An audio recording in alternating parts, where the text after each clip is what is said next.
The G spot. I'd hit that.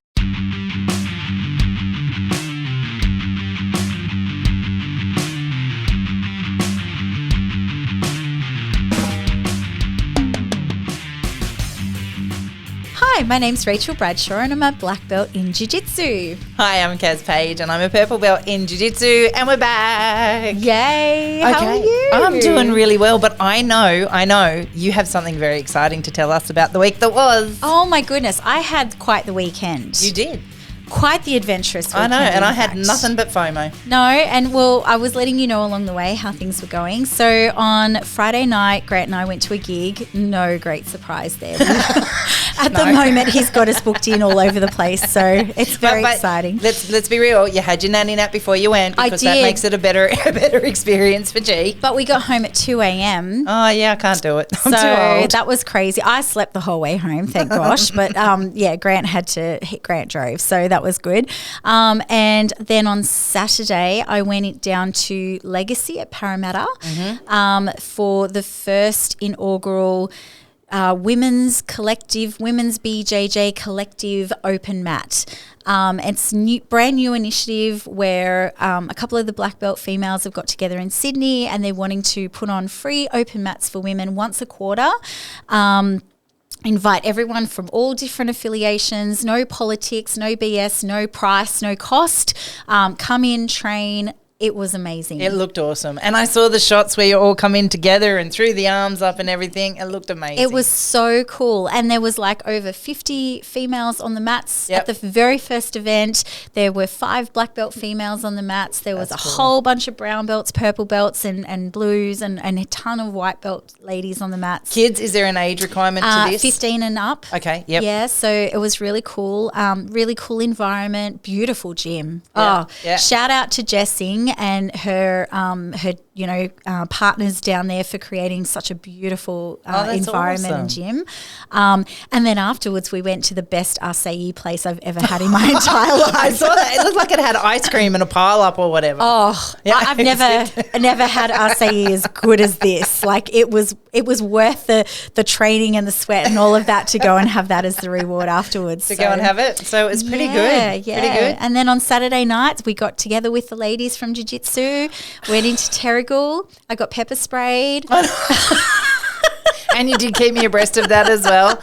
Rachel being Mama Bear telling the boys to stop fighting. There was a big brawl that broke out in front of us. And, my instinct to start, ever since I can remember, my instinct is to run towards the danger. Yep. Right? I would have been great, as a police officer or as, in defense or something like that, because it's just my instinct. I just go, no, there's danger, I've got to go help, right? Rather than throw everything else away. But I had all these white belt ladies with me and Vicky, our new blue belt, and they were like, what should we do? Or someone said that to me and I said, no, ladies, we're not getting involved. Just stand back here. Anyway, it was all good. It was good for us. It wasn't for the poor people involved, but it was a brawl. Yeah. And it was between guys and this and that. And then one of the girls said, there's a girl in there, she's getting dragged or something like that. Right. And as soon as that was said, I was like, oh no, I can't not do something. Yeah. I wasn't going in there to fight. I went in with big boss voice and I was like, hey, stop, get away, cut this out, whatever, just use my big authoritative voice. And it was really funny that it actually paused them for a second and a couple of them scattered. I was like, all you need sometimes is that real big voice. And then it kind of restarted, but it restarted towards me. And I was backed up against a wall. I actually had in my mind for a split second, I done fucked up, right? Yeah. I was really worried for a split second. And then the next thing I'm like, why are my eyes stinging? And I see the police running through. They just pepper sprayed the whole lot of us. So anyway, I'm very lucky that I wear glasses because I think that probably saved a lot of the direct hit. But the funniest part was when I got home later that night, Grant's like, well, you probably should have a shower because you'll have it on you. And I've stupidly put my head under the water and it's all washed the pepper spray back into my eyes. So I got double hit, which was start funny. Again. Oh, Jesus. Okay, so what's the lesson learned there? If you're going in with your big mama bear voice, don't do it with a brick wall behind you. Don't do that. Don't probably get involved in the first place. Grant has been very upset with me about it. He's like, just stay away. Yep. And I was all right to stay away while it was just the boys fighting. But when there was a girl involved, I was like, nah. Yeah. So, no, feckle. And to be honest, I'd probably do the same thing. So I'm not going to throw shade on any level because I know that that's exactly where I'd be. And producer Matt sitting over there smiling. Yeah, he'd be just as cranky. So that's the week for me. That was very entertaining, very exciting. And I've never been pepper sprayed before, and hopefully it never happens to me again. That shit stings. How was your week? Do you know what? I family and I went camping for 4 days, and I literally did nothing for 4 days except eat far too much food and sleep and talk and eat and sleep and talk, and that was amazing. It was one of those moments where you just knew it was time and we needed to just do nothing. So it was amazing. Reset. It was funny though because my 14-year-old decided that, no, she's had enough. No, thanks, I'm staying home. I'd rather work and earn money, and she's very money hungry at the moment, which is phenomenal. And so we took 2 kids away instead of 3, and they got along all weekend. It was phenomenal. He said have 3 and they wouldn't fight. They do nothing but fight. Oh, no, he said they wouldn't fight us. They do nothing but fight, and that gives us the shits. Yeah. How was your day today? So it's a secret. We can't tell anybody. Oh, okay. But I went to Jiu-Jitsu again, and I got into my rash guard today, which is very exciting because that's a big thing, right? For the first forever, I couldn't get my rash guard on. I couldn't move my shoulder, so I got into that. And then I not popcorned. What did I do? Ping-ponged. Ping-ponged. With you. I got to get down on the mat and just, feel a few movements and no pressure, no strength, no nothing, just flow. And it was beautiful. It was, you can say sit there and watch, and that's amazing. And I'm learning something new every time I go and sit there and I watch. But to feel that contact, to feel that movement, to know that I haven't forgotten everything, that was huge. And to all the medical professionals out there listening, I was not more than probably 5% grappling dummy. Oh, absolutely, I just sort of laid there and you did jiu-jitsu around me, and it was so gentle. It was lovely. And even to the point where at one point there I used the, bad arm, bad side of the neck and everything, and I got roused on by you like, no, you're not doing that today. And that was great. And because you're my stopper, right? I would have just kept going and probably fatigued and hurt myself. But it's good to have that person that goes, no, that's enough now. Go sit on the bleachers. Yeah. So that was perfect. But even more exciting. Yes, we have a very, very special guest today. So we have somebody else sitting in the room with us, and because we have cameras, everybody's been sitting there wondering what the fuck's going on because there's these 2 strangers sitting in the corner staring at us. So without further ado, hi. Good morning. How are you guys? How are you? Good. How are you? Well, more to the point, who are you? Yeah, let's do the introduction. Hi, I'm Monique Bortoli Williams, and I have a passion for endurance events. But I like to use those to create change in my community, and to use that that directly affects the people in my community and the stories that I see. So I like to go and do stupid things for fun to create, probably more so to raise money, but also to create awareness about the things that we can do to change our communities and help the people in our communities. And one of those things is what we're going to dive into today, which I'm very excited about. But tell us a little bit more about you. What brought you to this world? Do you mean my endurance world? Yep. So many years ago, I am a survivor of domestic violence. And when I first started to come out of my shell again, I taught myself to walk up the street on my own to begin with and not feel like I had any shame in doing so. And then I sort of, walking wasn't enough, and then there was a little bit of running and half dying going up the hill of my street, which is not even a hill. And then I'd run from lamppost to lamppost, and a friend of mine dared me to do ultra trail. It was 22 kilometres. I thought, I'm not doing that shit. That's 22 is a big thing. And it's the Blue Mountains, there's a lot of hills down there. So I went, you know what? She goes, because at the time I was sort of hiking and doing things like that, and she ran an adventure magazine. She said, let's write your story. Let's create a training journal. Let's talk about what you're going through, how it's all going to work. And I went, you know what? fuck it, let's do it. So she knew about your domestic violence that you had come through? Okay. Yep. And were the journals both a side of mental as well as the physical component? Were you writing about how you were thinking and talking to yourself through that process at that point?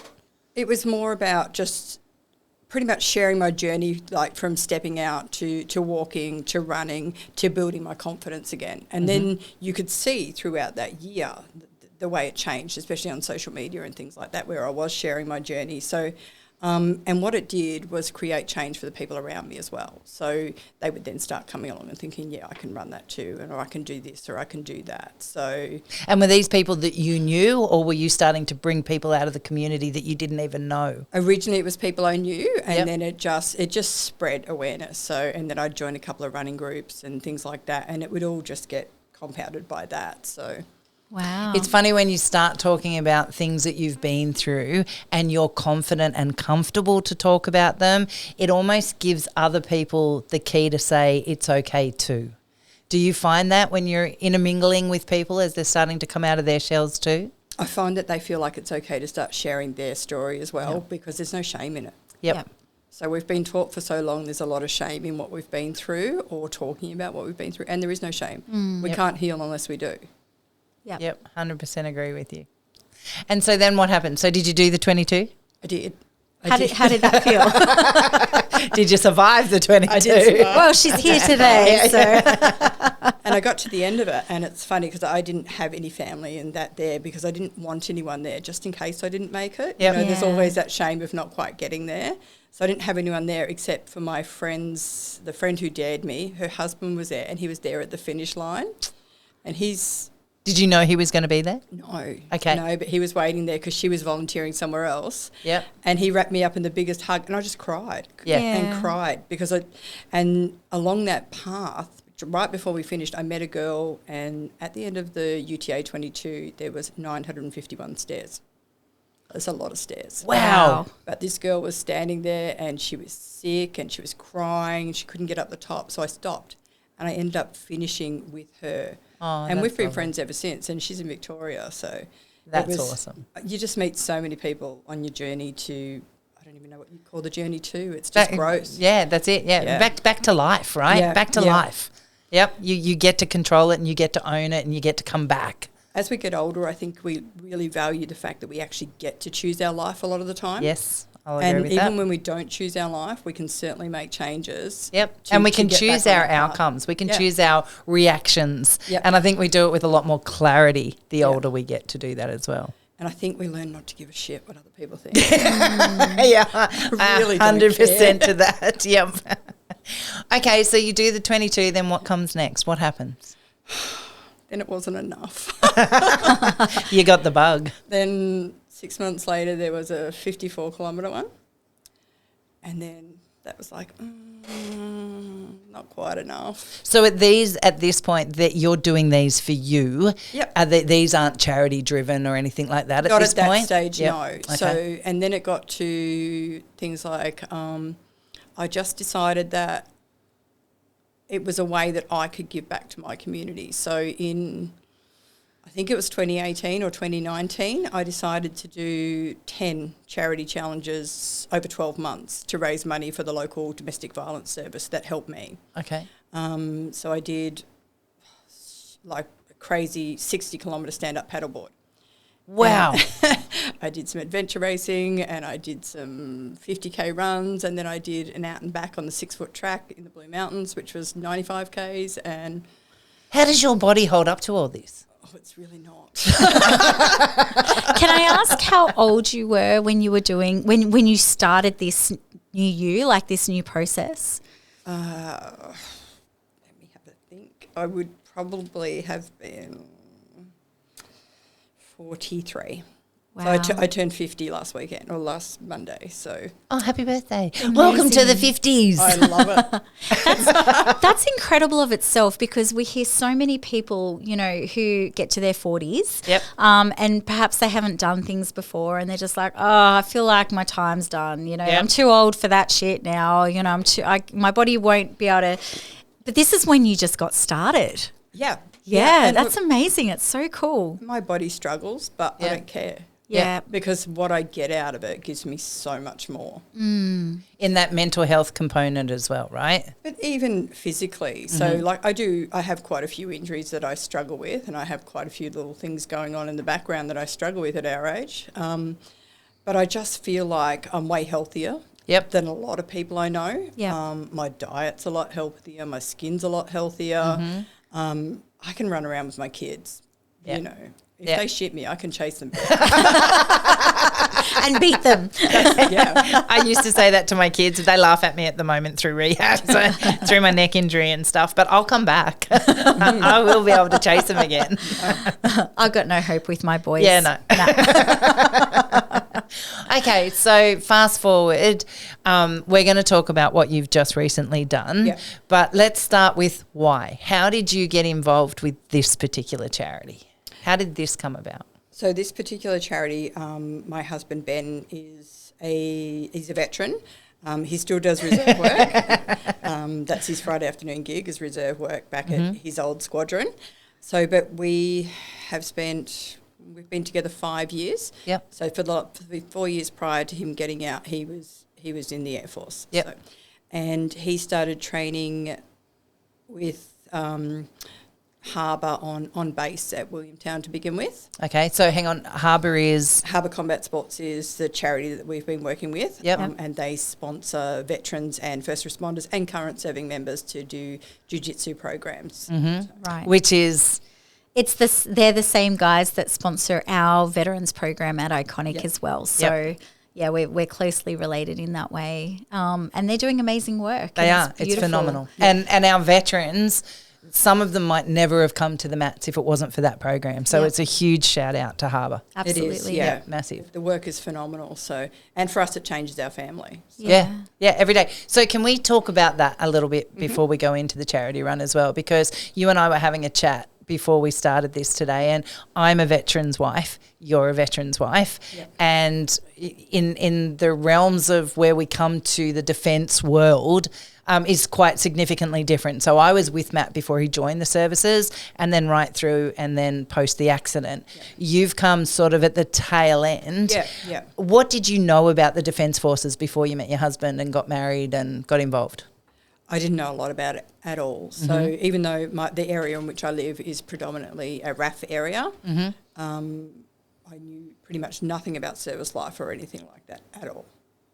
And what would you say to civilians out there? Like, what would be some of the things, if you could give insight to it, how has it changed your perspective? How has it changed your world?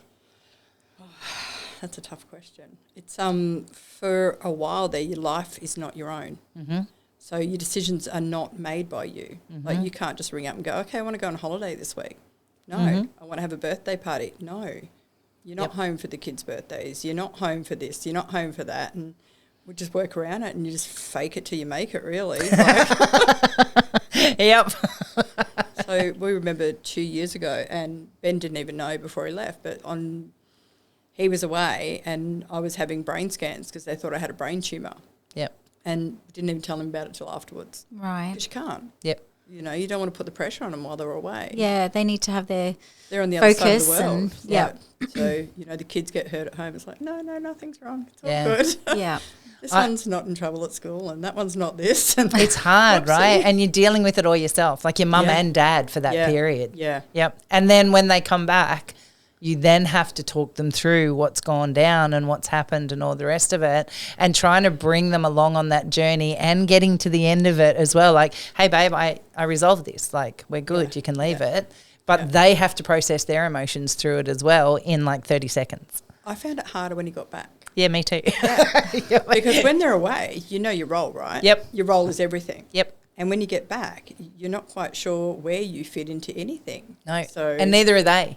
And there's that transitional period, right? Because you've got everything in a routine. You're doing it your way because that's all you've got to rely on. You make all the decisions. That's right. You manage the finances. You manage everything. You know, everything's done and you're it. You're the sole provider of all this little bubble that's going on while he's away. And then he comes back and he goes, but I'll do this, I'll do that, I'll do this. I'm like, No, you need to go again now. I had it in Sue. It stirs up out the of my routine. damn kitchen. Yeah. So what made you want to raise money for veterans, first responders? Like you've obviously got a very community spirit mind, which is fine, but why this specific avenue? It's not just because you married a veteran, right? No, it's because I can see what happens and the change in Ben when he comes home after doing jiu-jitsu. When he regularly attends jiu-jitsu, he's a better person, and he's more involved in our family. He's more involved in the kids, but mentally he's 1,000 times better. So, and it's the difference is like putting your phone away. He won't be on his phone as much, so he doesn't lose himself in his phone, so he doesn't have to think about things.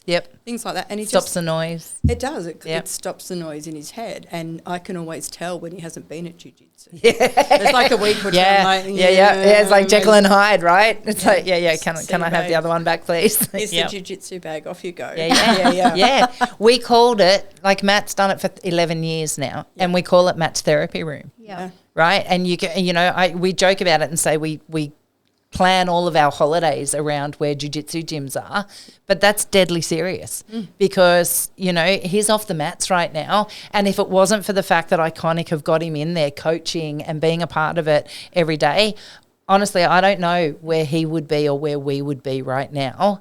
Because I know the dive he takes when it gets removed. They come home lighter. They come home happier. They come home feeling like they've been pushed and really challenged in a world where they can push back. Yeah, even when he was away on deployments and things like that, if he didn't have a spot where there's a jiu-jitsu gym, he didn't handle the deployment as well. Right, okay. So even when he was in isolation with COVID and stuff like that, it's like, yeah, we built the rats well. I know. Wrestle in the hallway. Yeah, absolutely. I we talk about it now because we can, but we went through COVID with the gym downstairs. That's why we built what you saw downstairs when you first walked in, because no way. There's no way we were taking that away from him for that long. No. And that's the one thing that they didn't give any consideration to was that mental health component. No, they didn't. We did the same. We spent about $10,000 on a gym, and to help the kids as well, because the kids love to wrestle. Absolutely. Get outside and wrestle. Yeah, that's right. It's a big thing, you know. We talk all the time in our episodes about what jiu-jitsu can bring to the civilian world and what it can do for just everyday people. I can't see it being any different. Like if people are out there struggling, it doesn't matter if you're a veteran, a first responder or a civilian, there is a mental health element that when you go into this space and you're putting the jigsaw pieces together and you have to think and you have to physically be there, then it's taking all of your sensories through and it's allowing you that space to stop that horrible noise that's just constantly hitting you. I say that even when I go running and things like that, I play Tetris with my head. It's where everything just falls into place. If I'm out there long enough, I come back and it's totally different. Everything can be managed. So running is really your thing, right? I love running. Okay. Not a huge fan of swimming 10Ks. Learned that the hard way by the sounds of it. I was going to ask the question, have there been times where you've been the training partner? For him? No. No, never tempted? Tempted, yes. Yes. Yeah. I've thought about it. Yeah. So, but I have a hip injury. I don't think I could do jiu-jitsu. Oh, you'd be surprised, I reckon. I reckon we could get you in. He's working on it. There's a lot of nodding going on over here. Look, I was thinking, like, while you two were talking about your husbands and the jiu-jitsu being their therapy room, I remember when the boys were little and I wasn't training and I'd be running the household. Grant would get home from work and he'd start to like dip in here and dip in there. I'd be like, haven't you got training on tonight? Get out of the house. And it'd be amazing, the same thing. Like it just allows men to go in and blow off that bit of steam and then come home in a calmer, more relaxed state, isn't it? It's such a beautiful thing. But it does the same for us. Yep. When we find what we're passionate about, Absolutely. If we don't get to do that, we struggle. And I've probably noticed that more as I've gotten older, how more important it is even for me in my own life. And when I can't do it, like I've been sick or on a cruise ship for a week, at how just more irritated and more just like twitchy about things and just leave me alone. Like, and I don't have the room in my head for you right now. That kind of Yep. Yep. And I think it's a really important message. Like you said there, it doesn't have to be jiu-jitsu. Jiu-jitsu is obviously our thing, but you've got to find something. Yep. You've got to find that thing that you're passionate about, that you can be pushed and push back, and it's challenged you so that you're thinking about it. Yep. So that becomes the focus, not the demons that are running through your head telling you you're not good enough, right? Yeah. Okay, so you're in the defence world. Things are starting to sort of awaken you to the challenges that come what may. You realise that jiu-jitsu is a pretty important aspect of his world as well, and you're seeing that process. And I call it Jekyll and Hyde because it really is when you remove it. So what brought you – how did you find out about the gym doing the charity drive? How were you – that's who you were training with? So Ben was training with them on base at Williamtown. So Luke, who's the founder of Harbour, was going along there as well. And some of the guys from Guerrilla Jiu-Jitsu in Newcastle. Yep, that's where we went up to, right? Yeah. Tari's a great friend of ours. Yes. So, yeah. Yeah, so Tari, but there was also Matteo and Bucky and people like that were training on base as well. Yeah. Okay. And they were all very passionate about what they could do to help, So had the charity been created at that point, or it was in play? Okay. Yeah, it's been around for a little while. Okay. But it really hasn't taken off until we were able to they were able to get the veterans programs really up and running through Guerrilla and Iconic. So, okay, excellent. All right. Awesome. And so their whole world is about that ability to try and open up the concept for veterans and first responders to enter onto the mat under a supported financial program for 10 weeks or whatever it is. Yeah. Is that how the charity works? Yeah, with like-minded individuals. So like the Iconic program where you've got the veterans working with veterans. Yep. These guys know how each other feel and they can actually support each other through that program as well, which I think is really important. Yep. Yeah, absolutely. I think it was the catalyst for the veterans that are coming through to know that there was a veteran on the mat with them. Yeah. That's super important. And then they grow, right? Then they evolve and then they immerse themselves back into civilian life, I guess, is one of the better words to try and use. But we know that transitioning from defence back into a normal society is a big thing. Yeah. And we know that it's not done well and it's not handled well by the likes of DVA and ADF and all the rest of it. So these kind of programs, this is where they become so important. It does, and it creates a circle of friendship outside of that as well. Yep. Yep. And I think too, we find with the Iconic world as well that, you know, you've got Rachel and Matt on the floor, right? Yep. So these guys are coming in, they've got a civilian, they've got a veteran, but they're at ease because both of these people know jiu-jitsu so well. They're both black belts standing on the mat. Rachel is probably one of the nicest people that will put you calm and at ease. But it's allowing them to start mingling with people who have no idea about the Defence Force, who have no idea about the defence world. And that probably gives them, and I'm asking more so than saying, a sense of confidence to then start transitioning into the other classes as well. Do you guys find that like with... 100% agree. Yeah, cool. Yeah. So they just, as their confidence grows, they feel like they can take more on. Yep. Yep. And we're watching them. I don't know if there's many veterans in Iconic that don't do all the other classes now. No, they're all across the board. Yep. Yeah, Took them a few weeks. Yep. Took them a few weeks to take that brave step. But once they did, it was just like, oh, okay, they're not, you know. They assimilate in. Yeah, and these people are still cool and, you know, and they're just starting to make friends. And it's just amazing to see their overall confidence and being comfortable on the mats, and their jiu-jitsu is just getting insanely good now. Like I just counted it up in my head, and I think they've been on the mat. Well, they've been on the mat since March, our crew. Yeah. So, you know, that's the sky's the limit for them. Yeah. I just think they tend to find lifelong friendships through these programs. Yeah. It's not just a throwaway thing. Yep. It's something that they can create change within themselves as well.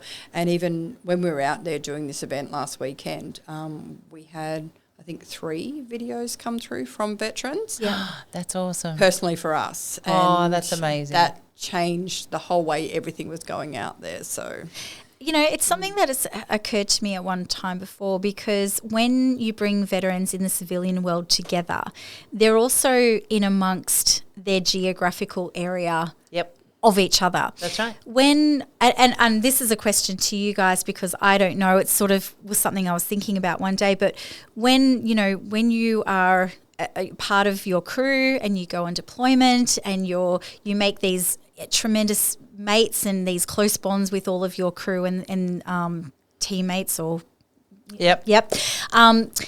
When you come home, you might live states apart from each other. Absolutely. Right? So you're not geographically close to each other. You can't just pop over, a suburb away and visit your mate that you went away to war with. It's more so when you exit the Defence Force. Yep. So on transition out, you'll find that most will sort of go back to their home area or their partner's home area or whatever.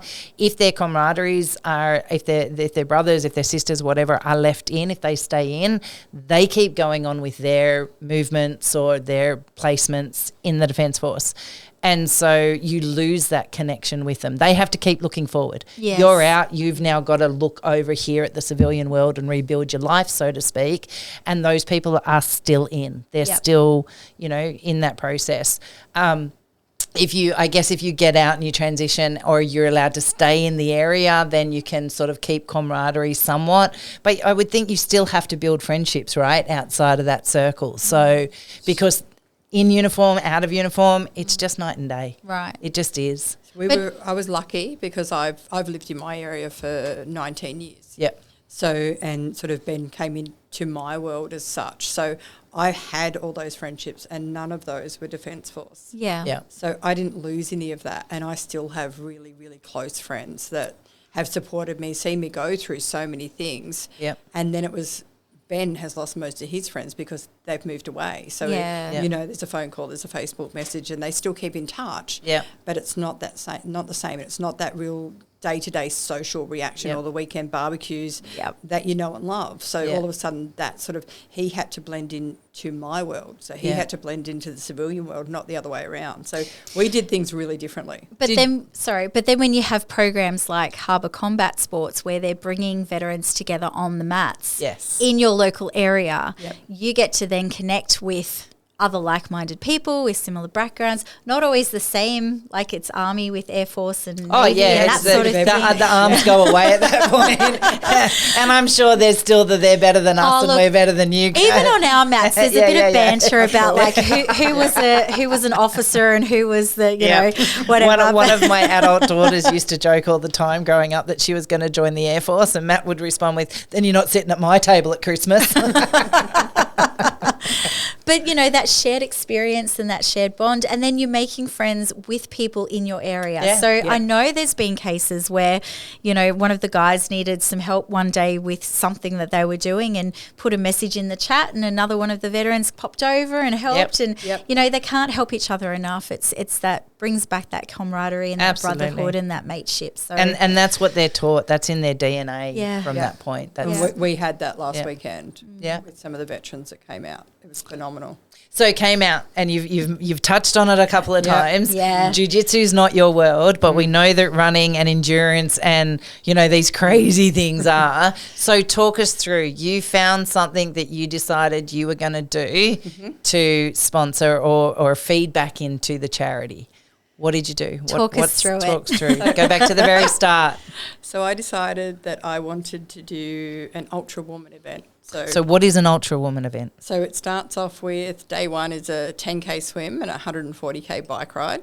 Jesus. That's day one. That's day one. Okay. Day That's two. just in one day. Yes. Let's do. I wouldn't be able to do a 1K swim in one day. I've just had a heart attack and checked out, but keep going. So day two was a 280-kilometre ride. Oh, Christ. Yep.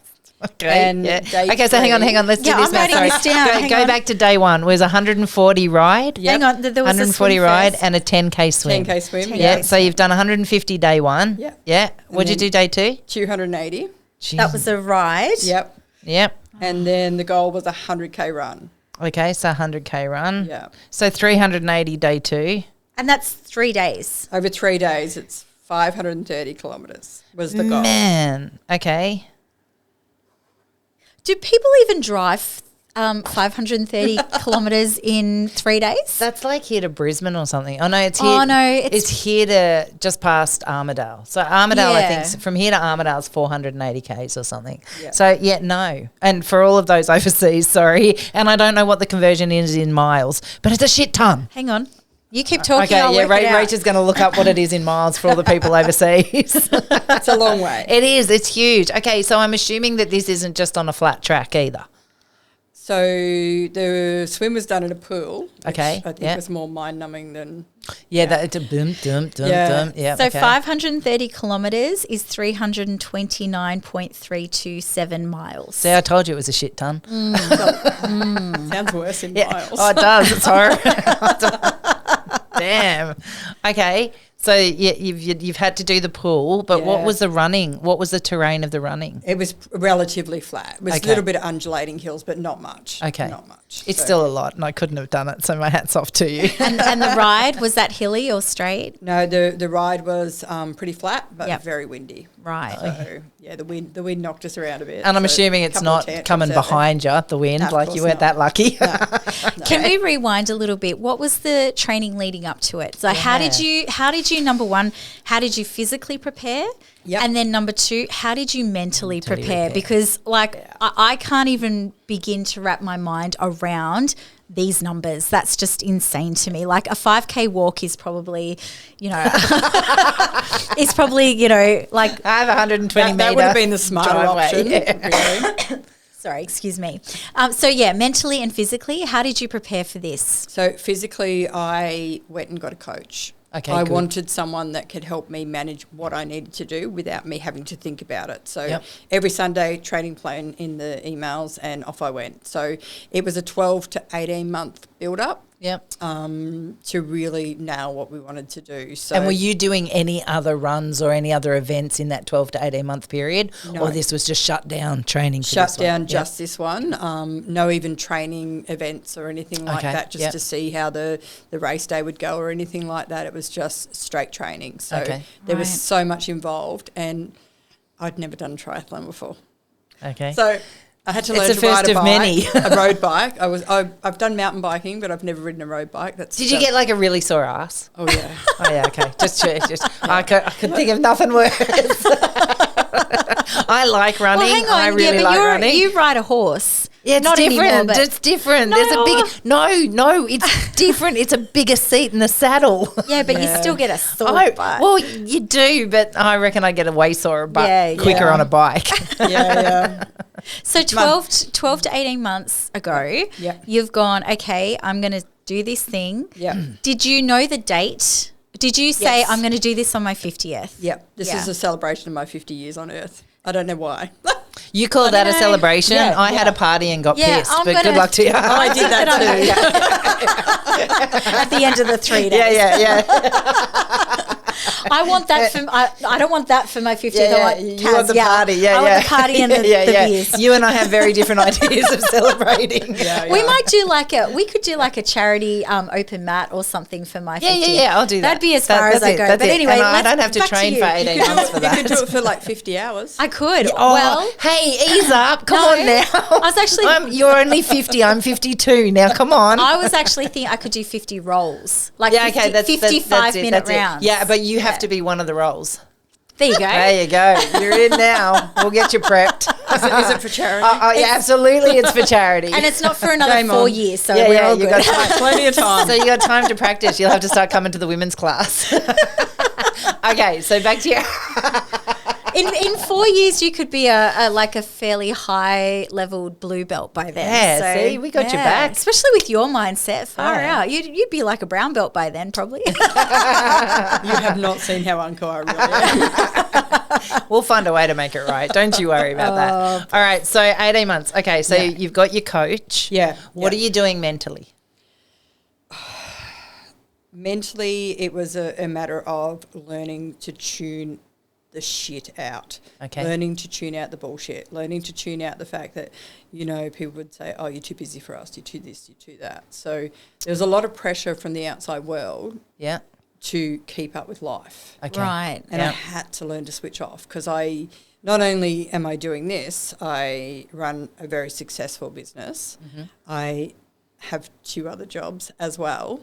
So there was a lot going on to try and fit all of this in and manage it on a day-to-day basis. And it's not like you can drop the business or drop the jobs, right? They No, have they're no. And you've got a family with kids, And I've right? got a family How with old are your kids. children? So we have 5 altogether. We've got 2 at home at the moment. So we've got Okay, a 14-year-old and a 13-year-old, and both boys. Yeah. Yeah. And both eat like horses. So Yeah. the cooking itself was just one job. I can't empathise because I don't cook, so Yeah. but I'll take your word for But it. mentally there were so many ups and downs. Yep. So many sort of, especially as training intensified for the last 3 months. Yeah. So how did your mental health go with it? Like, were there parts where you felt like you were dipping down? Was it a struggle? Yeah. Okay. Yeah. Yeah. So, and at the same time, I've actually, I'm going through menopause. Oh, that's a journey. And having to take hormone replacement therapy because I had nothing left. Yep. I had no testosterone, no progesterone, and no estrogen left in my body. So there was days where I was starting to get out of bed and I felt like I had broken my legs because I was in so much pain. My girlfriend was telling me about that the other day, and touch wood, I've been fortunate. I'm going through it, but not experiencing that. So, yeah, she was saying it's just horrific.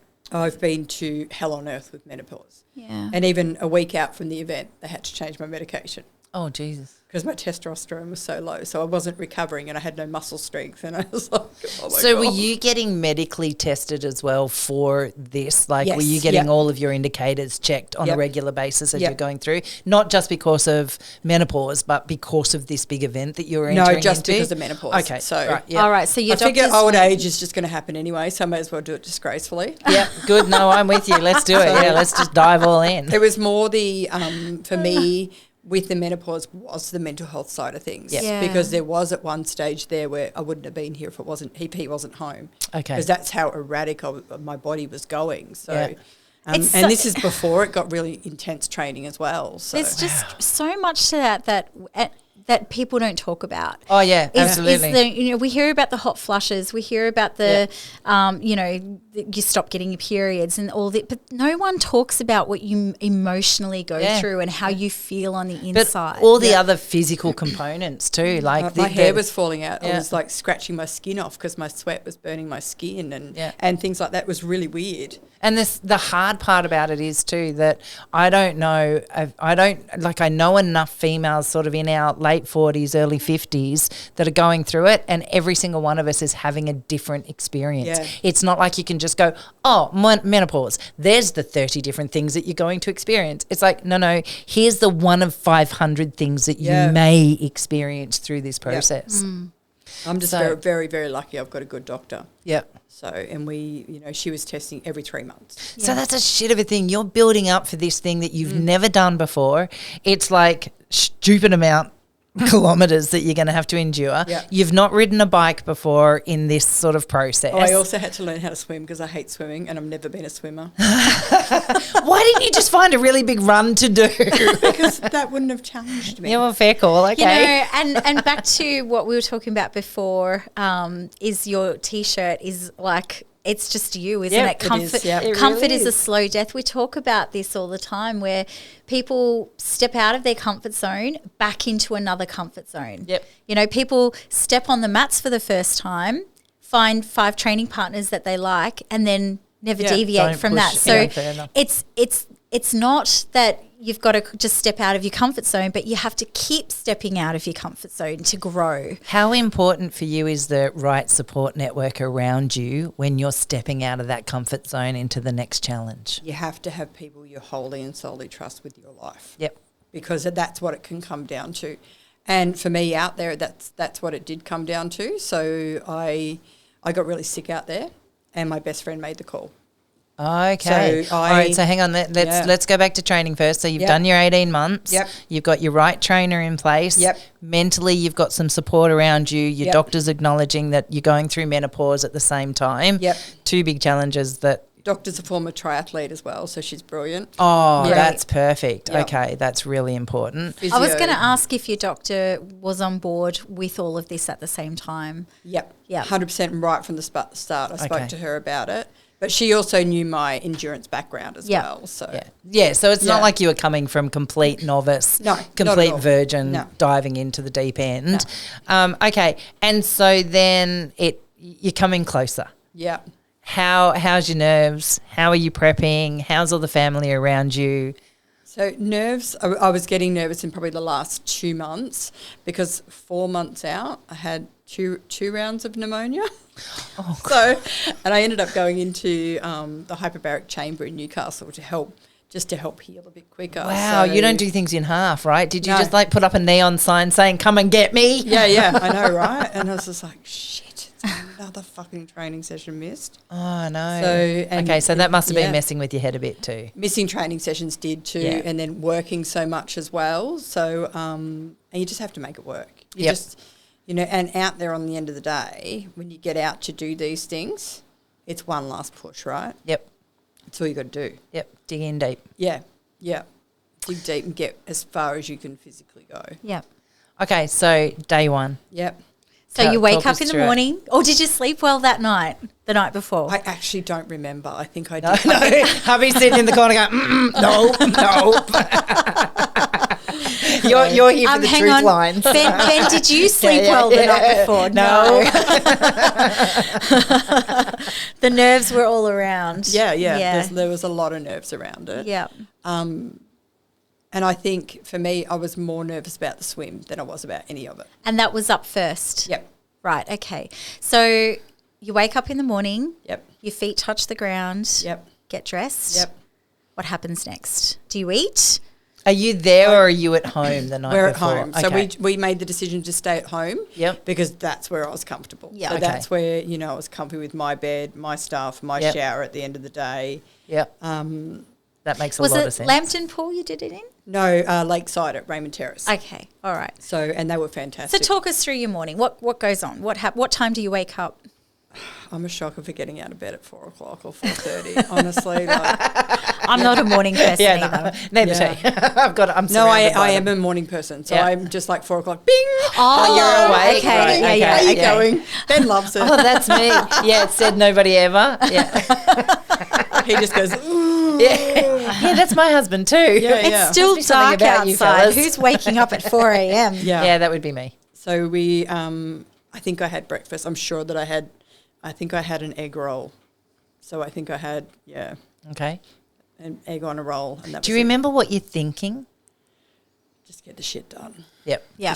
I just needed to get there and get it done. So for the last 2 weeks, that's all I needed was it to be over and to actually get started. Because you go into, for the last 3 weeks, it was pretty much going into taper where you have to rest your body to get ready for this event. Yep. So I painted the whole outside of my house. As you Bricks do. and all. You're not one of those people that can just sit and relax too much, hey? No, I didn't think so. Everyone yells at me. Ben tells everyone I've got ADHD. I don't really. I just you just got to be lots doing of things to be doing. Yeah, just got to be doing. Got to live a life, right? I love every day. Yeah. I wake up and I love every single day. because we get to. Yeah, that's right. We get one chance at life, right? And we get to live it. Yep. Yeah, that's another thing that I think comes with age is that clarity that we get to. For me, it came when I was 24. Oh, right. And my brother was killed coming home for Christmas. And he was 26. Oh, too young. And I thought, what a fucking waste of life. Yep. We get one chance at this life. We don't get to get it back. Yep. We just have to live it to the fullest. And it's so fragile, isn't it? And it can be over and done within a second. Yeah, and my brother was invincible. Like, he was crazy. He was way worse than I'll ever be. And he was always hurt and he was always injured. And, he broke his back and the doctor said, you're not going to walk again. And he laughed at them and got out and walked out of hospital. So he was the sort of person that he seemed invincible. So when he died, it gave me a really big wake-up call about living life. Yeah. And even though it took me a long time to really get my shit together, I'll never not have it together. Yep. So every day is a gift for us. Yeah, that's a great way to look at it. Perfect outlook. Perfect. So okay, so you're there. You turn up. Yep. Talk us through the day. I had to get in the pool and I had to just go. People, they had a countdown clock for us at the pool. I'm like, fuck, laps. So How many competitors are there in this on the day? So it was something that I organised. Okay. And two of my friends, and they were very close friends, came and did it with me. Okay. So, and then we had people sort of come out and join us as support throughout the whole thing. So, 200 laps of a pool and follow that line on the bottom of the pool. I know where every bit of mould in the pool is. Every chip tile, I know everything. What are you thinking? Lapping? Are you counting the laps? Are you looking at the count of laps? What are you doing as you're doing those? So we tracked it with my watch, just the Garmin watches. I have swim shocks, which are headphones, and I just had music going the whole time. I love music. Yep. Except for MC Hammer when I tried to dance underwater. It didn't quite work. Okay, do you have that on film? Because that'd be hilarious. And, there's people like, oh, we have to film this. I was like, no, I just want to swim. I just need to swim. Yep. So I just really needed to get it done. So, and then we had the issue where the pool seemed to be the safer option. It took away the worry about the weather, the worry about how the ocean was working, fueling, all that sort of stuff. Sharks. Yeah. Well, sorry. The sharks don't really faze me because, I live in Port Stephens. They're just... Yeah. They still scare the shit out of me. Yeah, they're terrified. You wouldn't get me doing it, but I could do swimming. In a pool. I'd have to train for it because I reckon I'd drown. But what we didn't take into account was the pool was 27 degrees. That's pretty warm. Yeah. So you must have been sweating no man's business. But you don't even notice it, so you don't take that into account. Right. So you're dehydrating. Yeah. But we're drinking and I'm eating and I'm doing all the right things. Yeah. But we got out of the pool and was sort of like white with dust from the dehydration. And at about the 7K mark, we all started to get a bit like, oh, this doesn't feel too good. Yeah. Got out for a couple of minutes and had some salty chips and some water and stuff like that. I was like, hey, we'll just get it done. And then I was pretty much nauseous from then onwards for the next 2 days. And what was was the chlorine anything like that? I think it was chlorine. That affected you. You don't even realise you're going to swallow a bit of water, right? Yeah, and so exactly. it just sits in your tummy. Yeah. So for me, for the next 2 days, so that ride that afternoon, the next whole day, I couldn't take on pretty much fluids. Or I'd have a little bit of sips of Coke and I'd drink and I'd eat potato chips. Yep. I couldn't take on any electrolytes whatsoever. So I couldn't put any of the salts or anything back into my body. Yeah. So, yeah. Didn't go too well. I was living on Danzatron. So I was watching your Instagram as you were doing the event. Oh, were you? Yeah. So I'd see a story come up and I'm like, oh my gosh. And I think you put up like halfway mark or something for your swimming and then swimming done. And I'm like, oh yeah, that's so cool. And I didn't even realize it was this weekend. Like I'm sure had I put the dates together, but life's been hectic this end as well. But when I started seeing your stories come up, I was like, this is really cool. So I was on board watching you with that. Were there moments in the pool where you were just like, hang on, what have I done? What have I signed up for? Or did that not hit yet? Or did that nothing like that in the pool? Nothing the pool was just sheer determination to get that swim done. Yeah. If I knew that if I got that swim done, I would be fine on the ride that afternoon. Yep. And day one's done, right? Okay. Yep. So then you're 150 k's in. That's a fair chunk in. Yep. So, beautiful. Yeah. All right. So the swim would you say that was the easiest part? Looking back now, probably, yeah. Okay. Yeah. Do you think if you had have taken into consideration the temperature and the chlorine, that maybe the swim at the end, would you have changed the structure in the way you've done it? Not the structure. I probably would have jumped in the ocean, to be honest. Okay. Just to be able to have that cooler temp. So, yeah. Because it's not something I took into consideration at all. Okay. Yeah, okay. Didn't even enter my mind that the pool temp would be like that. And it's only that the guy that was coaching the squad teams came over and said, look, it's 27 degrees, make sure you have extra hydration because you'll be so dehydrated because of the time we're in the pool. So. Yeah, okay. And then we didn't realise how soft our skin would be, right? Yeah. So everything goes flaky. So what happens next? And then you put shoes on and start running. So the run was day 3. Oh, sorry, the bike. But we jumped on the bike for the afternoon and that was pretty good. Like the 140 was pretty cruisy, it wasn't too bad. We had some problems with wind. Okay. The wind out where we were was just horrific. Yep. So, but we got that done. Yeah. And then day 2. How'd you sleep that night? Like the dead? No, didn't sleep.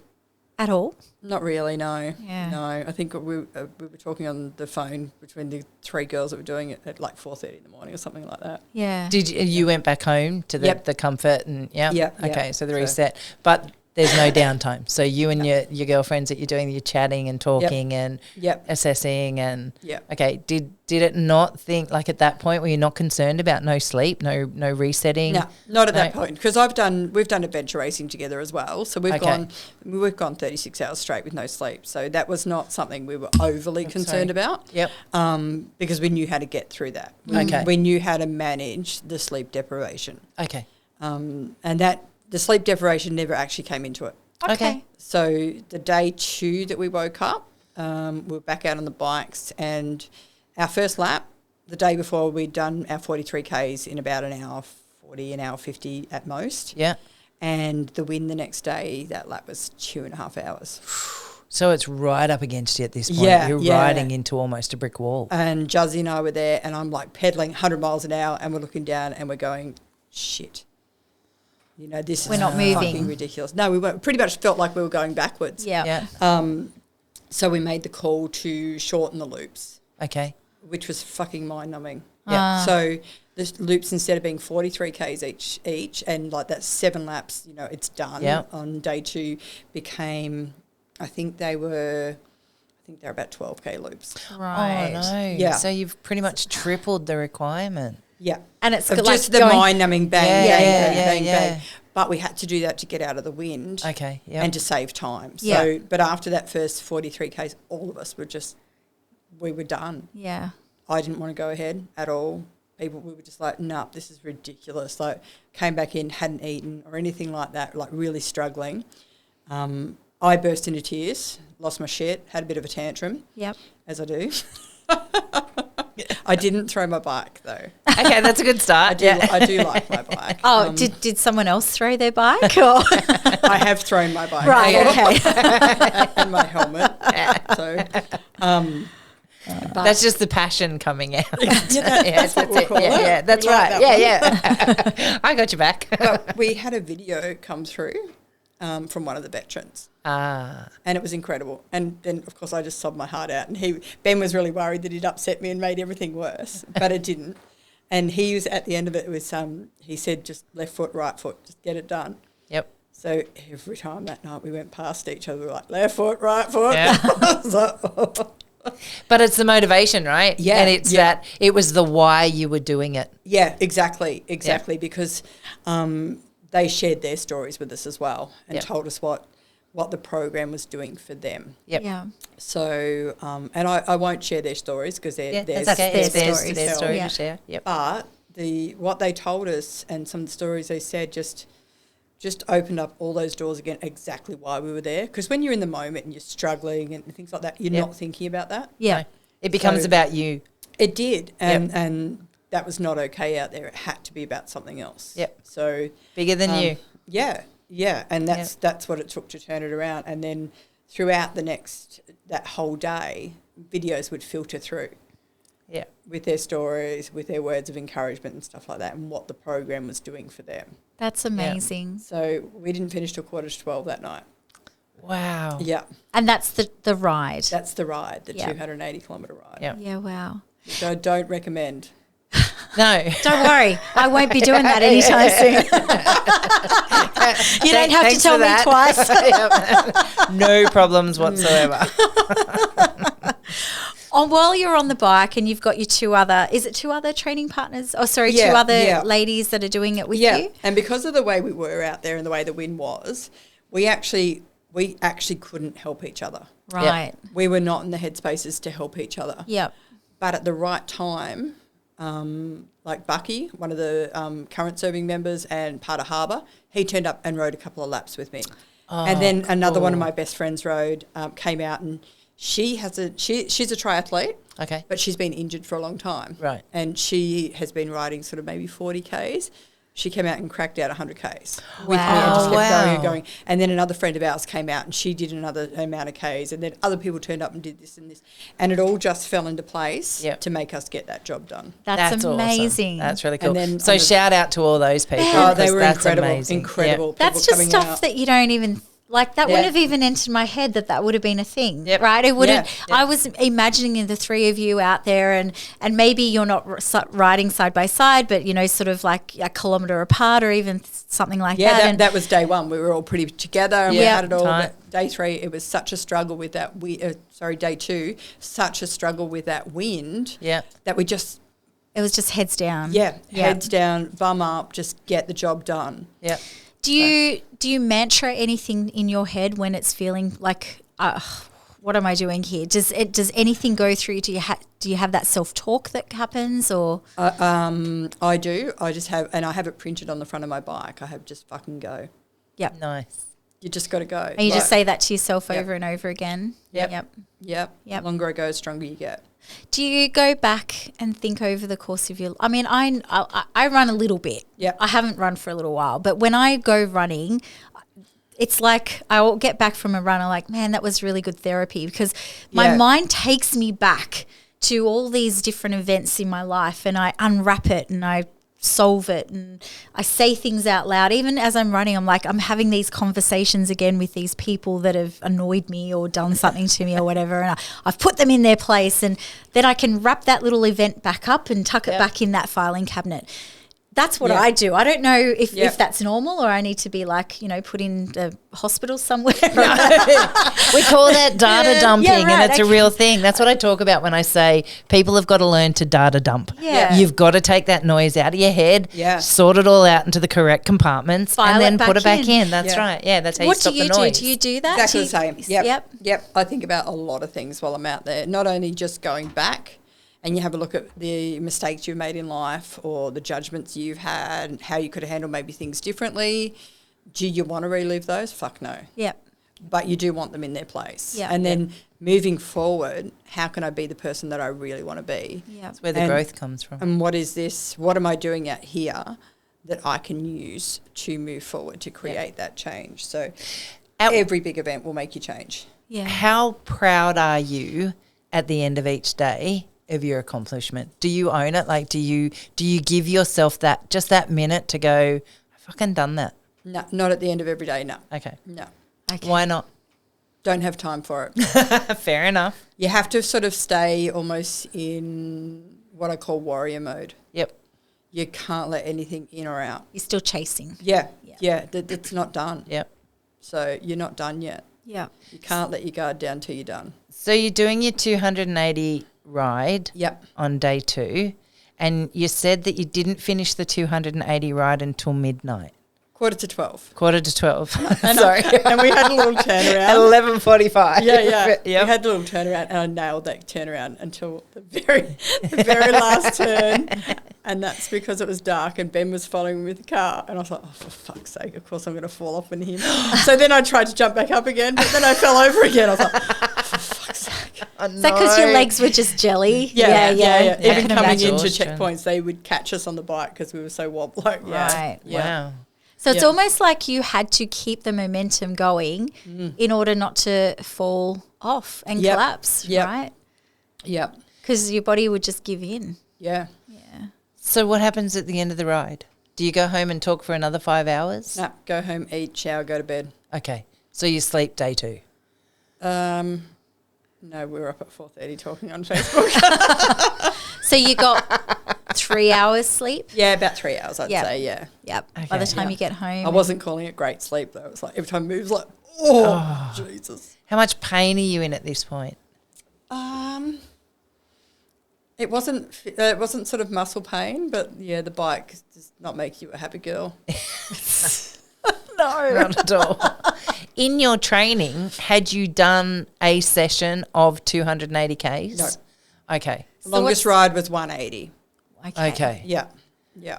So this was really compiling it all into a short period of time. Yeah. Would you change that looking back now if you were going to do this again? Would you try and do a 280 before the day? No? Okay. Where's the fun if you know you can do it? He's shaking his head at me. Is it better not to know? Yeah. Yeah. You want something to strive for. Okay. Right? Yeah. If you know you can do 280, it's like whatever. Now you're going to do 380. Yeah, that's fair exactly enough. right. Okay. It's boring if you can't have a challenge you've got to meet. Yep. You already know you can do it. What's the point? I don't know. I'd maybe do 270 and then push 280. Just to be but safe. also the recovery times from those rides are so big that it takes off all your training anyway. Yeah, fair enough. Gotcha. You wouldn't be able to ride again for, it'll be a couple of weeks. Yeah. It'd be ever. All right. So you wake up 4 a.m. Yeah. You're back on Facebook chatting with the other girls. Yeah. Are you all saying we're crazy at this point? There was a few things said. None of which can be repeated. I'm going to ask if anything can be repeated. I am not allowed to make any of these challenges up ever again in my life. Right. Okay, so you've been told. And they're not allowed to enable me anymore. And is that them, Ben, or all of the above? That's them. I would do it. I will probably do it again. Wow, that same. Yep. You're mad. I reckon you should do jiu-jitsu instead. Come and join me for my 50 that's right. rolls. I will join you if you do 50 hours Of jiu-jitsu rolling Oh, okay. over a weekend. Deal. Long weekend. Yeah. Challenge set. Done. Do. When are we doing this? For your 50th. Oh, yeah, that's easy. Okay, let's do it. Yeah. 50 hours of rolling. Okay. 50 hang on. Rewind that just I think I agreed to something I didn't realise then. 50 hours of rolling. Yeah. Has she got to be on the hours mat of the whole rolling. 50 hours, or is it Well, just yeah, like... because it's... No, you can have breaks, but the event needs to go for 50 hours. Oh, the event is 50 hours? Yeah. Over a weekend? Yeah. So that would... I mean, there's 24 hours in a day. Yeah, that's so right. So we're talking So three... we'll just do it a long weekend. Yeah. When's your birthday? Well, usually over June... Long weekend. Long weekend. There you go. Sucks to be me. Hang on. You know what? Once every 10 years, I don't know, 7, 8 years, Yeah. I land my birthday on... Well, no, it's more than that but I actually landed on the actual public holiday. Wouldn't it be funny if in... If the 50th is on the public holiday. I think you might have started something here. We'll have to work this out. So We'll make you a cake to make you feel better. Yeah. Oh, do I get a cake at the end? Done. I'll do anything for cake. Cake's big. 50 hours. Okay, all right. Let's back to yeah, you. We'll talk about this more later. We'll look this up and come back to you on that one. You might have just set the pigeons amongst the things. I'm really good at that. That's good. I can tell. You're the challenge setter. Yeah. And the joiner too, and the initiator. They call me the fuck it friend because I'll just go, fuck it, let's just do it. I love that though. Anything. I love that though. That's awesome. Yeah. That's cool because so many people aren't. I'm a little bit like that too. But I find that you'll have the people go, oh, no, but what about, and that gets in your own head then and go, oh, damn it, shouldn't. Oh, but I'm really good. I have an answer for everything. Yeah. So even with everything that I do, I still go through all the problems that could occur out there. Yeah. And I go, well, what if this happens? Yeah. Then I have a plan for it. But you have to, right? For something like this, you would have to. This Yeah. is your body on the line. Yeah. This is a big thing. This isn't just, you're skipping for 20 minutes. This Yeah. is huge.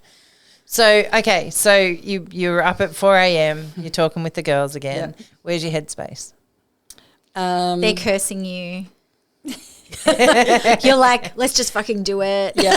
So when you... I've dropped a few swears today. You guys have. are I know. I'm very proud. Yeah, me too. Just quiet. And I'm not saying anything in case it stops. So day 3 is probably the hardest because we knew at that stage the weather was looking hot. It was looking at 32 degrees. Okay. And that was the trails that we were on were very open. Yeah. But we were like, okay, we're going to have the ocean breeze. We're going to be okay. So day 3, you're doing a run. Doing the 100K run. Yep. So that's probably where my day fell apart. Okay. Talk us through it. I still at that stage hadn't really had anything to eat or drink. Okay. Still was not keeping any. I couldn't get. It's not that I couldn't keep fluids down. I couldn't get them in. Okay. So still living on Dancitron. So and trying to get some fluids in here and there, and trying to get a little bit of food in when I could. Yeah. It just wasn't working. So I pretty much decided just to do whatever we could on that day. Now, beforehand, with all our team meetings, we'd made lots of plans in the background that if something went wrong and something medically went wrong, Yep. that we could make a decision for each other if we needed to. Okay. And we have that level of trust in our friendship that it was easy to do. They will see clarity before you will, and vice versa. Yeah. Yep. So it was hot. It ended up being 36 degrees. Oh, Jesus. And hot winds. Okay. So at the 48K mark, Yeah. I passed out on Okay. the trail. So Right. we sat there, and I don't remember a lot of it. But I went sort of down, not passed out, but went down like a couple of times after that. And then they just... So you get up after that at the 48K mark and you try to keep going.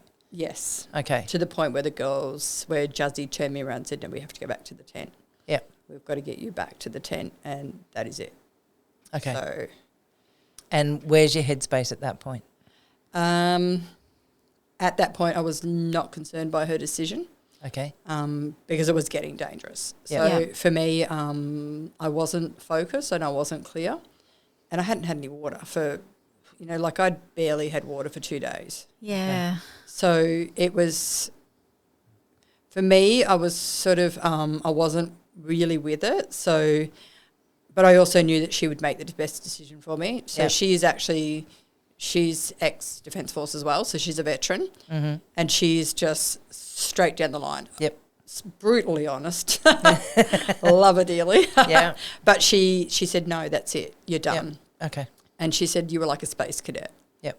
So that's my name, Space Cadet. So it got me back to the tent, and then we sort of made arrangements for her to keep going. Okay. So, and that's where we had Matty O and another guy there, Mick, who came in, and Vinny, who's he's a current serving member. They were there at that time, and Matty O and Mick decided they would finish it with Juzzy. So they on and off tag team to get the 50Ks done. Yep. While I went off to hospital, and then the hospital couldn't see me because they had no doctor, and they were waiting for a doctor for hours. So they loaded me up with hydrolyte, and I said, I'm going home, and I went to bed for a few hours, and then I got up and went back to see Juzzy finish. So, Okay. but even my 13-year-old and one of his mates did a lap with Juzzy to get her finished. Oh, And that's awesome. yeah, so it got done as a Yep. team. Yep. And the things that happened out there, like it was, even though I didn't make the end, I am so very proud of everything that happened out there and the way it all fell into place, and the team that we had out there, the camaraderie we had, and just the people that came together to make sure everything was okay at the end. Yep. So it's not very often, like I know Matty O and I know Mick, I've met him a few times, but to be able to trust those guys to leave one of my dearest friends out in the middle of the bush with them. Yeah. like, you know. Yeah. It's a big thing. Yeah. And I had no qualms in doing that because I knew what sort of people they were. So, and then we went and saw her finish it. It was incredible. Yep. And her toes are gross. Oh. Yeah, she had blisters under her toenails. Yeah. I remember the state of Matt's feet when he was doing training for selection, and Yeah. no. Toenails will be coming off. Yeah, gross. There's nothing pretty about that kind of stuff, and I don't have a very good stomach, so I will vomit. There was photos that you put up on your social media where you are laying on a bed or under a tent getting massaged. Yep. Was that after you collapsed? No, so that was beforehand. That's my physio. He Yep. has sponsored me for, I think, 4 or 5 years now. Wow. And he came out just to make sure, because I actually have we didn't know it at the time, but I actually have a small calf tear as well. Bloody hell. He's been helping me manage that since as well. So, but no, he came out and gave us a massage just to make sure our bodies were moving a bit better because, I wasn't getting any nutrition and stuff like that in. So it doesn't help your body at all when you've got no fluids, no nothing. No. So, did they give you a drip at the hospital? How did they get the stuff into you? Hydrolyte. I had to suck on hydrolyte ice blocks for a bit. Gotcha. And then went home, So. Okay. But overall, it sounds like you had probably one of the best support teams and people in this entire 3-day event. It was crazy. Yep. Crazy the amount of people that were out there and supported and encouraged. beforehand, afterwards. Yep. But just the way everything fell into place. And Juzzy, Leaf and I, we bounce off each other really well. And Yep. we've been friends for a long time. So did the other two girls get through and to the end line? So Leaf wasn't doing the run because she's had a knee reco, so she can't do that anyway. Gotcha. She did the swim and the ride. Yep. And she's just a gun on the bike. She's Yep. amazing. And Juzzy did the whole lot. Right. So as a team, you made it through to the end. Yeah. And what did that mean for the charity? So we raised well over $9,000. Yes. Yay. And that just means That's more and more amazing. veterans can do jiu-jitsu. And Yep. we can get Oh, more and honey. more people on the mats. Yep. So grateful to you Yeah. in what you've done, putting it together, bringing the team together, and then going through what you went through and your two comrades that came through with you. You know, thank you. Yeah. Thank Honestly, you. thank you. I'm so proud to be able to do it. And watching the change, watching those videos just says it all. So even like watching you guys when I came down to the veterans class was Yep. phenomenal. Yep. Yeah, So- it's changing lives. It is. It is. Yep. It's and saving, it's saving lives. Yeah. Yeah, absolutely. But it's making us talk about it more too, right? Yes. Yep. Yeah. And that's the biggest thing. There needs to be more awareness of Yep. what's going on. And there needs to be ownership for the veterans and first responders too. They need to feel like their journey is a part of their own too. Yeah. I said this on another podcast that we do as well, that, you know, suicide in this space is so big. Yeah. And the first responder or veteran can have the most loving and supportive family around them, and they will still kill themselves. There needs to be more. There needs to be more for them to be able to cling to and hang on to. There were times in our journey through the hardest moments where I had to acknowledge I wasn't enough. Yeah. And there needed to be more to get him through. And sometimes there just never will be, and that is the end of it, and we have to accept that. But I think if we can talk more about that fact and we can acknowledge that there does need to be more, and there needs to be more in a space where they feel comfortable to go to in that first regard. There needs to be a lot more and a lot less red tape so people can access the services that we have. Yeah, don't even start me on the red There's that tape. many services that are sitting there not even utilised Yep. because you can't answer the fucking forms. Yep. Yeah. Yep. We've said that before. You need to have sometimes you need to have a bloody bachelor's degree or a doctor's degree, a PhD to get through this shit that they put out there. Yep. 100%. Why do they make it so hard? Oh, honey, that's Another story for another day. That's a much bigger discussion to be had. But they Yeah. do. They make it really We difficult. don't make it easy. To surmise, there is probably 1% that are bad apples. And so they will complicate and overcomplicate and over-engineer it and make it that frigging hard for the 98% because they're trying to catch out that 1%. It's as good as it gets. Yeah, but all the good people fall through the cracks, right? Yep, absolutely, 100%. Okay, so back to the good news though. So you've raised a shit ton of money to go forward to allow other veterans. So how can we get this information out there? Let's talk about where we go from here. So Harbour Combat Sports got this program running. Yep.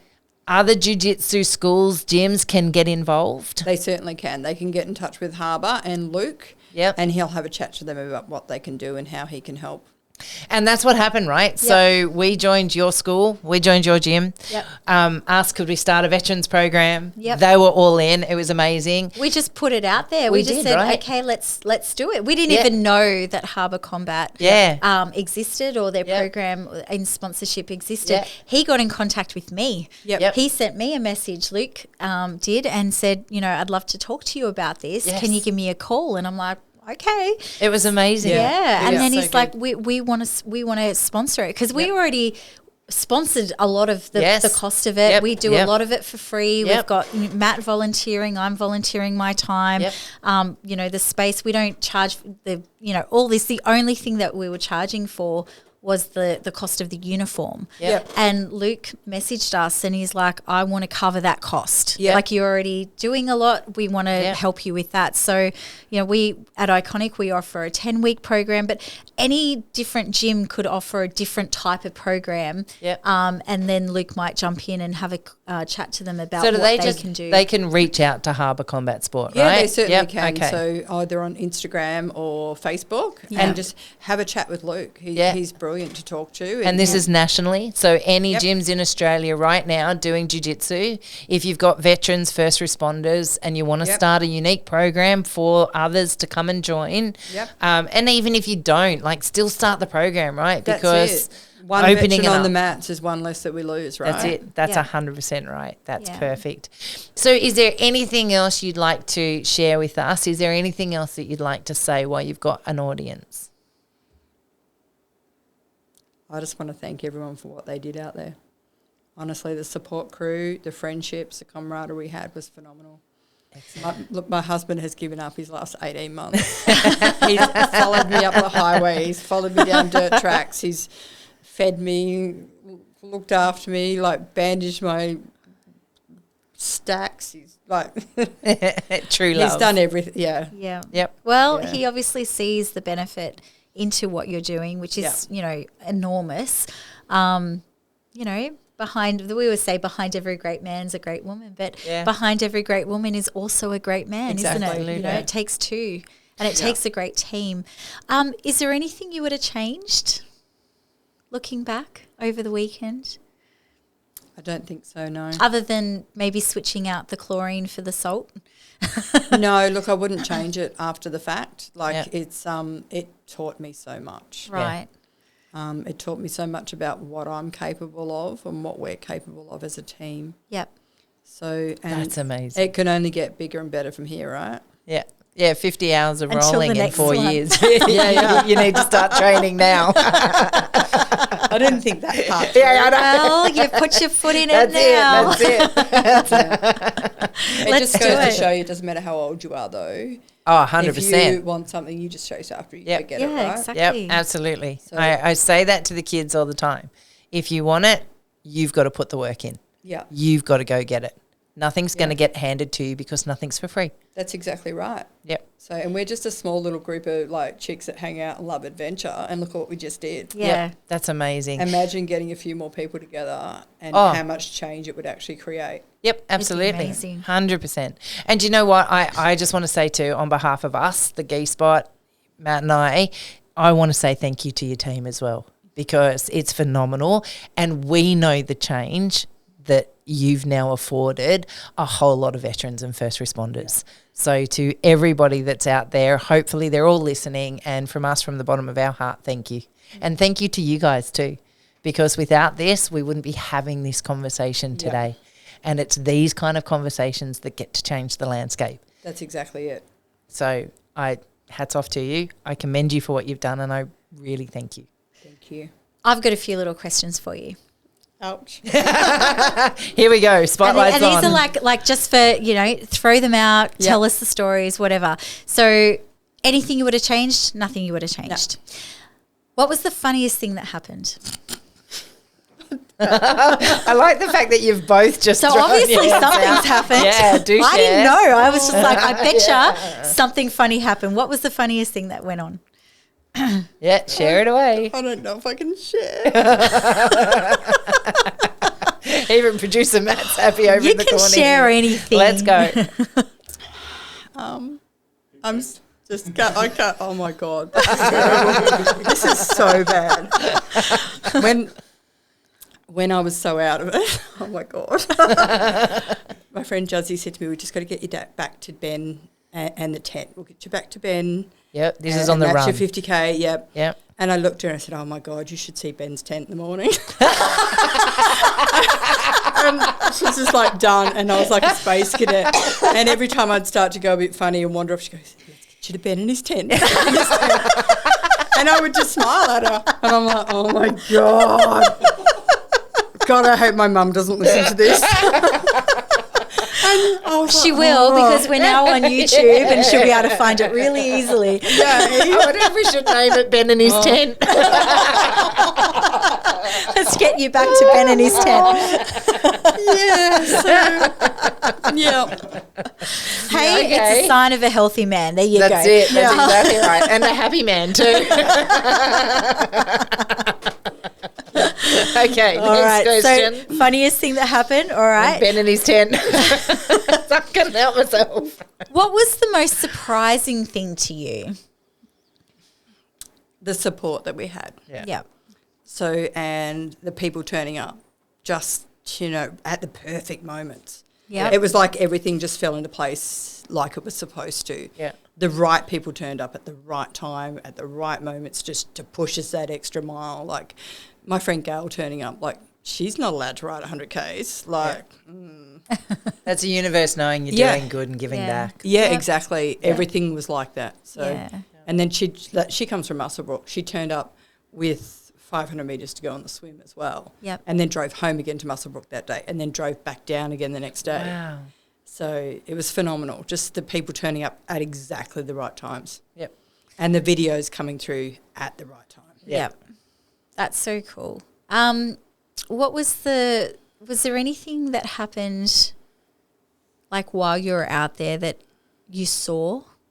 Was there anything? Yeah. Okay. One of the best things I've ever seen in my whole life, and this is like really, it's there was three sea eagles. Oh, wow. But they were fighting because one of them had something in its claws. And it was really it was quite horrific, but quite incredible at the same time, watching these birds come in and how graceful they were. And for me, the eagles are really a symbol of my brother, because that was his favourite animal. So his favourite thing was an eagle. So when I ride out there, I always see eagles right when I need to see them. Yep. So that was pretty cool out there. So. It's interesting, though, that not only did you see an eagle, but you saw eagles fighting. Yeah. And that's what you had to dig in and do, right? You had to keep fighting to keep going. Yeah. So if ever there was a symbol from your brother. Yeah, exactly. Loud. Exactly. Loud. That's amazing. You know, when you start to see little or focus on accepting little signs like that, it's amazing how much more you see of them. Oh, yeah. Absolutely. Yeah. 100%. They were my main ones. I love the funny part. Thank you for asking that. That is awesome. And no, that won't be edited out, just so you know. Sorry, Ben. Not sorry. All right. Mindful of time. One last question. Oh, yeah. Okay. What's next? Other than my 50 recuperation, hour, yeah. Other than, but I know people like this, right? And I know that you get to the end of it, and before your body's even had the chance to heal, I know who you are. Like and you are constantly looking forward. Always. What's the next thing? I'm not sure yet. I haven't actually decided. There's a few things I'm thinking about. Yeah. And I messaged my coach the other day, and she said, "Will you please take some fucking time to appreciate what you've just done?" Yep. Yep. That's a big one. Yeah. And please do that. I know that, what Rach said is true, and people like you are looking forward and planning the next challenge and everything. But what you have just achieved is really huge. Yeah. And what you've been through in life is massive, right? Yeah. So maybe give yourself a second just to really savor what you have actually achieved. Yeah. And I don't think I'm ready to go into a really rigid training plan just yet. Yeah, no. fair enough. But you do have now a 50-hour challenge in 4 years. Yeah, that's right. Yeah. Right. Doing jiu-jitsu, by the way, just so we're all clear. You've got to train for that. You've got to prepare for that. So we'll be seeing you on the mats next week for the women's class. It's Wednesday night. If I did that and came into your sport, yes. what would you do to come into my sport? Well, I could do my 5K run. And right now I'm not doing any runs, so that would be a huge thing. Why don't you think about joining me for Lakes 50 next year? Lakes 50, what's that? Talk to me. It's a 50K trail run in Hawk's Nest. A 50K trail run in Hawk's Nest? Yeah, and we'll do a relay team, right, of 4 women. We'll do 2 women, 50Ks each. Okay. We'll raise some money for Harbour. And we'll get a guys team and we'll beat them. There you go. All right. I reckon we can have a bit of a chat. All right, so we're gonna keep everybody informed on how this is all going too, because I'd really love to see a whole lot of people buy into the 50 hours of jiu-jitsu as well. Yeah. And we've got 4 years to plan this, We've right? got 4 years to plan this, but this other thing is like next year. I'm yeah, told. well, that's it's only a year and a half away. We'll That's keep right, you guys okay. updated on that too. But I think that the 50 hours of a jiu-jitsu raising, we've got a whole lot of jiu-jitsu listeners out there, so let's see what we can't pull together as that too, because I reckon it's going to take us a good 2 years to pull this together, so we'll keep you all posted on that. It took you 18 months to do this, so this is this is pretty big too. I've got to train, remember? That's right. We need to because we'll pull you up. It's fine. No, but that's what I'm saying. We want you at least to blue belt to get through 50 hours of training jiu-jitsu. Rolling. Yeah. I think that's what you'd have to almost be at to be able to pull something like that off. So, all right. So I am going to call it because we're going to go over. All right, and this time I'm actually calling it. I could keep talking about this for ages. I know, and we can come back again. Like we do this every week. Absolutely. All right, so what we do at the end of every episode, I have an acronym called HOPE, and it's helping one person every day. So in thinking about every episode that we do, we say, what's your hope that people will take away from this episode? So we'll go first, but it goes around the room. So Rach will give her hope, I'll give my hope, and then you can give us your hope as well. Yeah. So Rach, what's your hope for the episode? Man, my hope is that anybody out there listening, find something that, number one, pushes you. Yep. And work towards it and strive towards it and find the growth in being uncomfortable through it. Because I think that's so important. I think, I see so many people that when they step on that jiu-jitsu mat for the very first time, it is so far out of their comfort zone. They're sweating visibly in front of me, and their breathing is like, and their anxiety is sky high and all of this sort of stuff. And then they step on and they go, oh, okay, that wasn't so bad. And I think most things in life are a bit like that. We build these things up to be bigger in our head than what they actually are when we do the thing. But then they fall right back into old habits and slip right back into that comfort zone, even on the mats. Yep. Guilty. Right. So I think we have to keep striving forward, even if it is that signing up for that competition or signing yourself up for a 50K run or a 50-hour rolling, absolutely. Keep pushing the boundaries. Keep pushing your boundaries. Keep striving forward. Keep training hard. Because the mental growth that you go through when you do stuff like that is so worth it. And the alternative is comfort is a slow death. Yeah. Yep. So true. What's your hope, Kaz? My hope is that anybody out there that owns gyms that is taking inspiration from what we've just heard reaches out to Harbour Combat Sport and gets involved in a Veterans and First Responders program, because these are the people that are saving our lives. Yeah. These are the people that are defending our freedom. Freedom is not free, people. Soldiers, Air Force, Army, Navy, they've all walked before us and died to allow us to sit here and do what we do today. And if they haven't died in service, so many have died beyond service because of service. There's families that are struggling because of the nightmares that their fathers, mothers, brothers, sisters are going through. Freedom is not free, and people have paid a huge price for us to live the lives we do. So please give back. I don't care if it's Anzac Day. Wake the fuck up at 6 a.m. and go and do dawn service, or 5 a.m., whatever. Get up. Remembrance Day. Shut up for a minute. It's just a minute. These people deserve our acknowledgement. So if you are out there and you own a school and you are not running one of these programs, my hope is that you do. Yeah. You take inspiration from what you've heard today and you get one of these programs running in your school, because I've seen what it's doing for the school, the program that Iconic's running, and I know what it does for my husband. And Ben, you've sat here and acknowledged it the whole way through. So the proof is in the pudding, people. You are saving these people's lives. Yeah. Please get on board and do it. Yeah. And thanks to Harbour. And thanks to you. What's your hope? My hope would be that people realise that we are limitless and we haven't even come close to realising our own potential.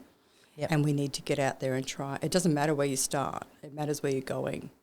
So one little step can create so much change in so many ways for so many people. And a lot of it's a self-confidence thing.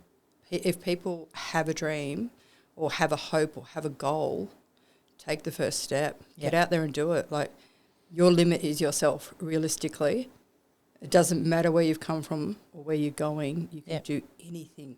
Anything is possible. Yeah. And you can stumble and you can fall and you can get back up and still keep going, right? You just got to keep getting back up, right? That's it. One foot in front of the other. That's left, right. left, right. Yep. And it's amazing to me hearing your story today, how you started off because you just wanted to be able to walk down the street with confidence. Yeah. Yep. And now you're doing 530-kilometre Ultrawoman events. It's pretty amazing. It's a bit ridiculous, isn't it? Really? No, not at all. It's pretty see bloody the line amazing. from here to here. It's Do inspirational. you know, that's it. That's exactly what I was going to say. Do you know what it is? It's inspirational. Yeah. It's how I took my world back, and it Yep. became my world, not Yes. someone else's and what they expected of me. It became mine. Yep. And that's, that's a really good hope to close out on too. Yep. Own your world, people. You only get it once. That's it. Your GoFundMe is still live. Yes. Yep. Excellent. So where can people find your link in order to donate? Because you're over 9,000. Let's Yep. make it over 10,000. Yeah, That would be guys, amazing. let's throw it in. And you know what, people? It doesn't matter if it's 50 cents. That's Throw exactly it in. Every single cent helps. Yep. That's it. Yep. That's it. One So what is coffee a it? day. So how do people find you and how do they So- find your link? They can find me on Facebook under Ultrawoman Blood, Sweat and Respect, or the same on GoFundMe, or via the Harbour Combat Sports page as well. So Okay. Beautiful. So just say that again and say it a bit slower. Ultrawoman. Ultrawoman, Blood, Sweat and Respect. Okay, awesome. And we'll throw it up in the comments as well. Yeah, we'll put the links in our bio and and on And our at the end of this too. Spotify's and Yep. everything That would that be we've got going on. Let's see if we can't. I'd love to see this push over 10,000. Yeah. That'd be amazing. That would be really cool. That Let's could do do it. so much more work. Absolutely. Really. It's more people saved. Yep. Let's do it. All right, guys. Thank you. Such a huge thank you today. It Yes. really has been an honour listening to you. And we just can't thank you enough. From us, from all of us. Yep. Thank you Thank so you much so for what much you're having doing. me. And sharing your Been a story. It's privilege. been awesome. You, my lovely, have an awesome week. Thank you. You too. Go slay dragons. Okay. All right. Start getting myself ready for a big run. and 50 hours 50 hours of jiu-jitsuing. roll. Oh, that's Yeah. to me. You know what? That to me, that's like, oh, that's exciting. I It's know. the run that's That's terrifying. right. the shit out of me. But let's do it. okay. I'm in. Done. You've heard it here. Ah, there you go. Do. I'll support you all the way. Okay, you be the cheerleader. And I'll Love bring it. the pom-poms. You can be our crew. That's it. I'll be a Yeah. part of it. I'll be there. Hey, I'll run. I love running. Okay. Let's yeah, do running's it. not an issue All right, for me. well, she's in I'll too. run. Let's Yeah, do it. I'll run. I'm not Okay. running. Like, I want another girl. Yeah. Anyway, we'll have 2 teams of 2. Yep. Yeah, yeah. Okay. All right, we're Cool. done. All right. We've got to beat the boys though. All right. Okay. We'll sort that. Righto. Have a lovely week. You too. Thank you so much for being here. Have an awesome week, you guys. And no doubt we will talk soon. We definitely will. And we'll see Thanks, you ladies. next time. See you next week. Bye. Ciao. This podcast is a My Broken Soldier production. And brought to you by Iconic Jiu-Jitsu.